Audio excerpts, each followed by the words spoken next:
Dr. Dan Bobar is here.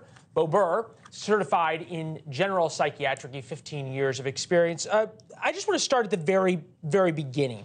You've got this doubling in less than 10 years. Do we have any idea why?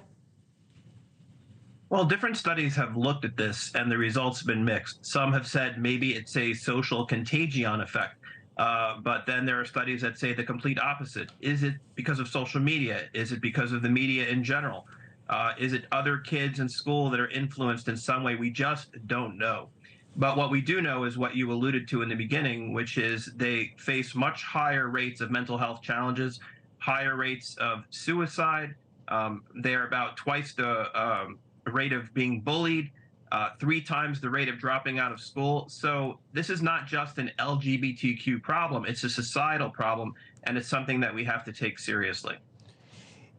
You said that there's these conflicting studies, right? And maybe everything could be true. In one hand, the world is becoming more accepting of this, which is a really good thing. And at another time, kids who are lost find a family or a home or acceptance among this community if they identify with it. The list goes on, but you think about how much has changed. And just going back to basics here, I'm not a psychiatrist, but you've got environmental change, you've got nutritional change, you've got cultural change.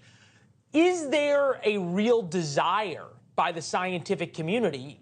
Maybe I haven't seen it. I should say, why isn't there a real desire by the scientific community to try and put to bed this answer of why?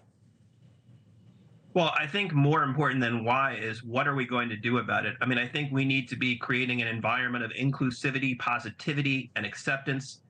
These kids need to be treated with dignity, respect, and compassion. We don't want them to be the next casualties of a culture war. We want to help them. We want them to succeed, to be happy, to be productive. I think all those are the most important priorities at this point. Focusing on why, of course, is very important, but we know that we have the problem. We need to deal with it. Well, you called it a problem. I'm guessing by that you mean the problem of kids being bullied and kids who identify this way and feel this way, having these higher rates of suicide and the like. This is Mar once again talking about, and this is undeniably true, that teenagers are impressionable. Take a listen. Yes, part of the rise in LGBT numbers is from people feeling free enough to tell it to a pollster, and that's all to the good. But some of it is, it's trendy. All right, so you even said that there could be a function of social media in this, and there could be this sort of push and peer pressure to suddenly identify in this way. Wouldn't the flip side also be true, that making sure that when kids identify this way and talk about themselves in this way, that that's actually who they are and they're not just buckling to peer pressure? Sure. I mean, when you create an environment where people are aware of it, then they're more likely to discuss it. They're more likely to be open about it because they feel that, it's an environment of inclusivity. But I can tell you that I've had my own patients who within a year's time have gone from saying, I want to be a boy to I want to be a girl.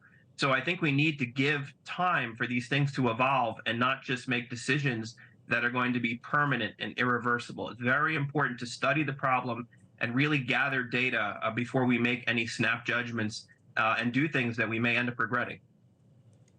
Well, certainly hard to argue with that, Doctor. It's good to see you. Thank you very much. We appreciate it. Thanks for watching. Go to newsnationnow.com to find NewsNation on your television provider.